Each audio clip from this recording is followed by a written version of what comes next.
এই মামলার রায় 99% সরকারি কর্মচারী, অবসরপ্রাপ্ত কর্মচারী সমাজের পক্ষেই যাবে বলে আমরা মনে করছি। স্যার, অবশেষে সেই 2016 সাল থেকে চলা মামলার রায়দান হতে চলেছে আগামীকাল। ডিএ মামলার আপনাদের সেই দীর্ঘ প্রতীক্ষা, আপনার প্রাথমিক প্রতিক্রিয়া জানতে চাইব। হ্যাঁ, দেখুন, ব্যাপারটা হলো আজ রাত 8:30টার সময় আমরা জানতে পারলাম, আমাদের সুপ্রিম কোর্টের আইনজীবীরা জানালো যে আগামীকাল সকাল 10:30টায় মাননীয় সঞ্জয় কারোল এবং মাননীয় পিকে মিশ্রের বেঞ্চে 11 নম্বর রুমে ডিএ মামলার রায় প্রকাশ পেতে চলেছে।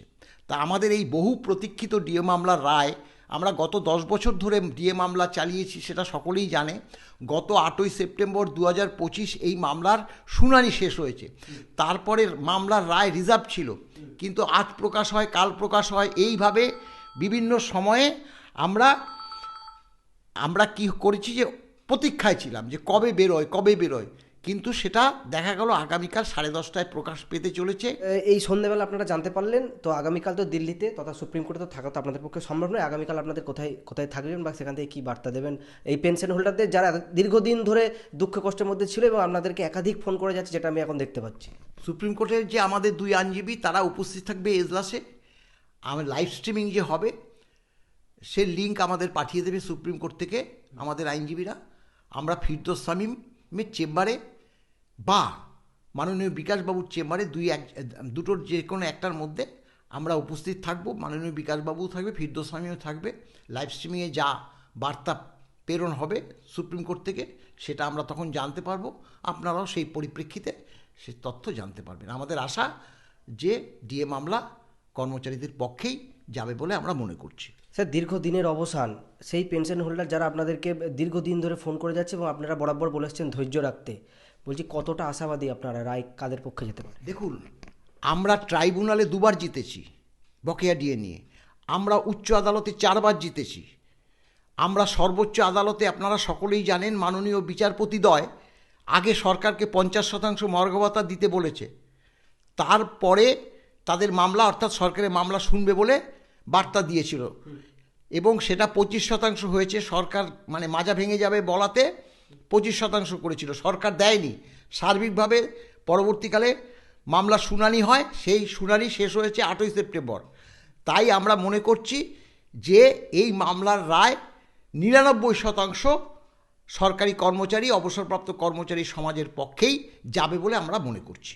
স্যার, আগামীকাল রাজ্যের যে বাজেট তা প্রকাশ হতে চলেছে, সেখানে কি ডিএ সংক্রান্ত কোনো বিষয় আমরা দেখতে পাবো? এখন ষষ্ঠ বেতন কমিশন চলছে। ষষ্ঠ বেতন কমিশনে কেন্দ্রের ডিএ 58%, আর 2% ডিএ 1/1/2026 থেকে তারা বকেয়াসহ পেতে চলেছে, কারণ এই ফেব্রুয়ারি মাস যেহেতু, অর্থাৎ তাদের হচ্ছে 60% ডিএ, আমরা 18%, তাহলে 42% ডিএ বকেয়া থাকছে।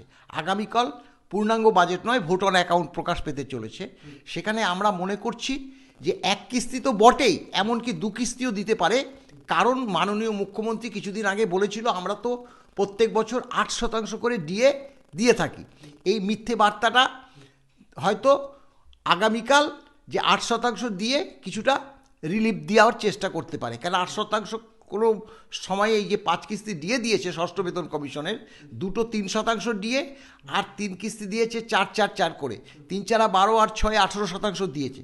তাই আগামীকাল আরও 1 বা 2 কিস্তি ডিএ সরকার দিতে পারে, এবং সপ্তম বেতন কমিশনের একটা গাজর ঝুলিয়ে বেতন কমিশন গঠন করার একটা কথাও সেই ডিএতে মানে দেওয়ার একটা সম্ভাবনা আছে বলে করছি। তবে বেতন কমিশন ঘোষণা করলেও, মানে গঠনের ঘোষণা করলেও, সেটা কিন্তু 30 সালের আগে এই সরকার দিতে পারবে না, কারণ যতক্ষণ না ওই 60% ডিএ আমাদের হচ্ছে, অর্থাৎ রাজ্য সরকার কর্মচারীরা পাচ্ছে, ততক্ষণ বেতন কমিশনের নয়া বেতন কিছুতেই তৈরি করা যাবে না। তাই সেই এত শতাংশ, অর্থাৎ আমরা 1 থেকে 2 কিস্তি ডিএর আশা করছি, সেখানে এই যে মানে এখন আমাদের 5 কিস্তি, আরও 15 কিস্তি দিয়ে এই সরকার একবারে দেবে বলে আমরা কিছুতেই মনে করি না। তাই আগামীকাল 1 থেকে 2 কিস্তি দিয়ে হয়তো রাজ্য সরকার ঘোষণা করতে পারে। এটা কিন্তু এটা একটা